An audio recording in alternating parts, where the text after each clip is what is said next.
Hello everyone and welcome to Stan the Wine Man TV. I am your host, Stan Rattan, and this is the Blue Collar Wine Show where I help you spend your wine dollars wisely. Yes. I thought I had something else to say, kind of weird. Anyway, I've been excited to do this episode. I was sent these bottles of wine from a company that likes to send me samples occasionally, and I'm excited to try this because there's a new trend happening in the wine world, and maybe you've noticed it, maybe you haven't. They're starting to ferment grape juice in whiskey barrels, or bourbon barrels, or scotch barrels, or whatever they're doing. And they're doing Chardonnay, Cab, all different varietals. Like a good chef who's always experimenting with their food and their recipes, winemakers also like to experiment. Now maybe some of you are put off by that. Well, I don't want wine that's aged in a bourbon barrel, but or a whiskey barrel, whatever. Make sure I'm not going off. Yeah. I had to double check. I'm pretty sure I saw that on the label, but I want to make sure I wasn't going off on this. Anyway, and you know, I've tried a few over the last year and a half, and you know, I have mixed feelings about this, but you know, it's kind of cool that they try these things, and there are people that really like them, and I've had, like I said, I've had mixed reviews about it, but when I've been to a few wine tasting events where these wines have been poured, and a lot of folks seem to be excited about it, which is good, because I'm in the business of selling wine to people at the store, so I want to have wines that people will buy and enjoy. That's the purpose of the show too, is really, I'm not, just so you know, I'm not making money off this show yet. I hope to someday, but that's not the purpose of doing it. What I'm saying is that's not why I do this. I'm doing this because I like helping people find good value, in wines, and also if you're going to spend $40 on a bottle of wine, I want to make sure it's worth $40. If you're going to spend $400, I want to make sure it's worth $400. I mean, you'll hear a lot of people say there isn't a wine worth $100. You know, yeah, I don't know if I agree or disagree with that, but I do like to find great values under $20. Both of these fall into that category. So I'm really excited to give these a try. Let's get started. This is the vintage, where are you? You know, it'd really help if I just looked for the vintage before I started shooting, but I didn't, and I do not see a vintage anywhere on here. It just says second vintage. Jacobs, that's funny. Jacobs Creek, double barrel Shiraz, Australia, broad appellation, second vintage. So I'm guessing this is non-vintage, finished and aged whiskey oak barrel. So there you go. It's called Double Barrel Shiraz. Not sure which order. This is $15. Jacobs Creek for $15. A lot of you are used to paying like $8.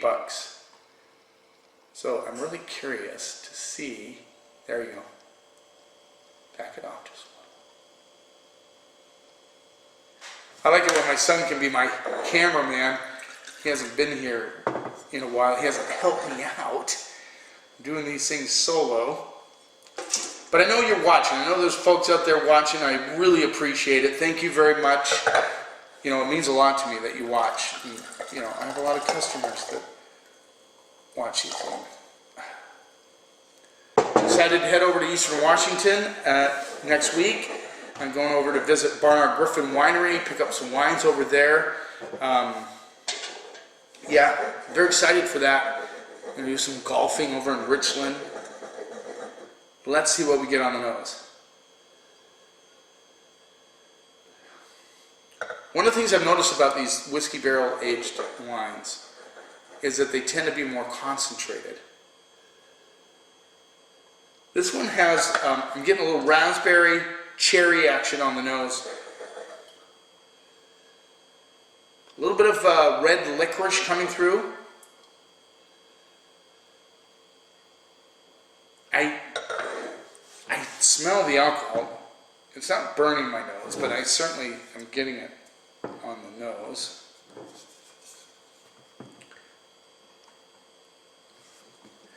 Now you notice I got my regular glasses on, which is kind of cool. I went to the 14%, 14 point, is that 14.8? Yeah, 14.8. So the alcohol is there. I went to the doctor, he said you have graduated trifocals, so you just need to use them properly. So I got a little lazy, I think. Yeah, and a little bit of, there's tobacco, a lot of red flowers. You kind of get a different bouquet on these when it's aged in these whiskey barrels. Let's see what we get on the palate.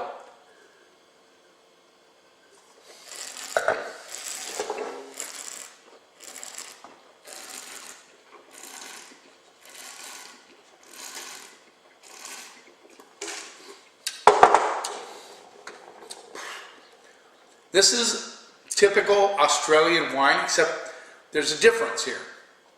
Big fruit, big black currant, tobacco, dark cherries, licorice coming through. It's pretty full on the palate, but there's an edge to it. You can definitely tell that the oak usage, this used whiskey barrels, has an effect on the wine.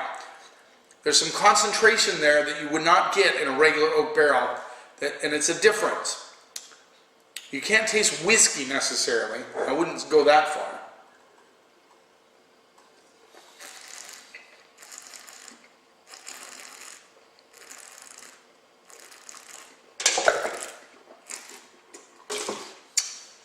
I take that back. You get that kind of that essence, that whiskey. You know, when you smell, and I don't know if you ever took the bung out of a whiskey barrel and smelled it, you know, it's pretty powerful. So you can sense that a little bit of that is coming through, but it complements the fruit on this. This has good structure. The tannins kind of dry out. The tannins are smooth, but they kind of dry out on the finish a little bit, so you get a little bit of an edginess, an attitude to the tannins on the backside. This might be too fruity for some people. I mean, you know, Australian wines can be very fruit forward. But what I like about this is it has structure. I mean, there's definitely structure to this wine, so you don't just get this big mouthful of fruit like Smucker's jam. But yeah, I think that the whiskey barrel aging gives it some more structure. It matches well with the fruit, the ripeness of the fruit.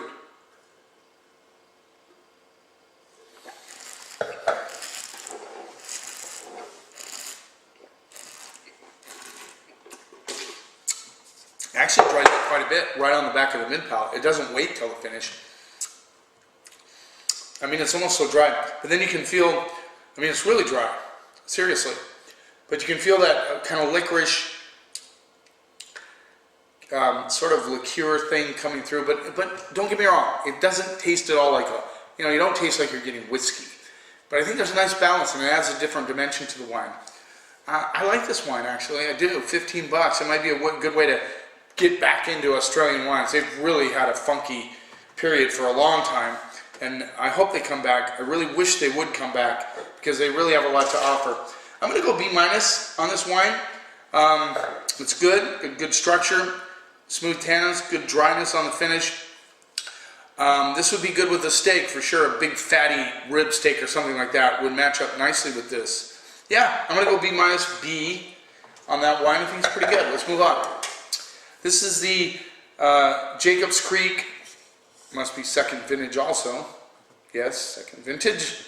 So basically non-vintage, but their second effort at it. Double barrel Cabernet Sauvignon, finished in aged whiskey oak barrels. So obviously they ferment it in probably regular oak barrels, whether American or French, I'm not sure. Probably American, I don't know. And, not sure. Say I'm not sure. I didn't look that up, whether they give all that information or not. And then they finish off the fermentation in these whiskey barrels. Let's see what we get on those. So this is a cap.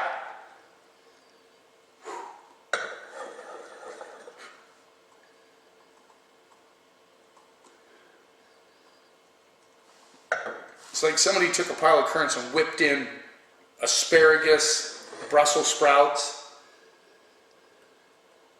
a little bit of dust action on the nose. Smells like I just mowed the grass and now that dust in the air has a little bit of that. Not as expressive, well, totally different than the Shiraz, obviously. But I'm getting a real green element coming through. Like I said, asparagus, Brussels sprouts, currants, maybe a little bit of black raspberry coming through. Let's see what we get on the palate.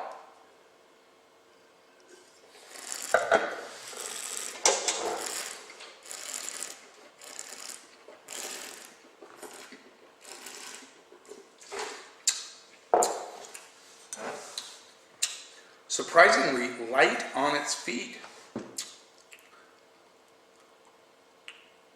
There's also 14 point, just straight up 14%. Kind of light. I'm actually kind of surprised. It has this freshness to it, like this lightness, like almost like, it reminds me of clouds a little bit. It's kind of a weird analogy, but you know what I mean? It's, so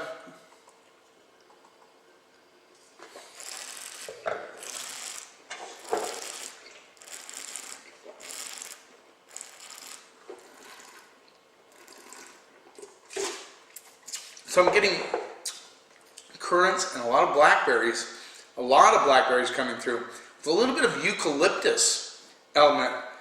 I think that's what's giving it the lightness, is kind of that eucalyptus thing that's in there, kind of lying underneath the fruit. I definitely get tobacco, especially on the back end. You know, I just do not, I really can't sense the whiskey barrel in this one that much. I mean, it's definitely not your typical cab palate, but obviously that's because of the whiskey barrels.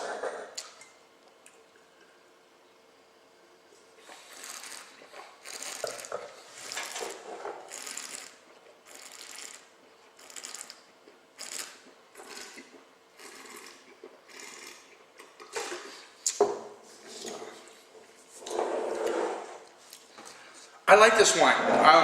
You know, when you put it up to your, I'm using obviously the big ass glass here, but when you put it up to your nose, you get that hit of almost like a whiskey sort of thing coming through. I'd be curious what kind of whiskey was in these barrels. Very curious, because on the back of this wine, you do get that kind of whiskey sort of flavor. I'm not, could be Jameson or Crown Royal or something like that. That's kind of the sense I get. But you don't necessarily taste it, you just sense it. You know, it's kind of like when you're in a dark room and you can sense that there's somebody there, possibly.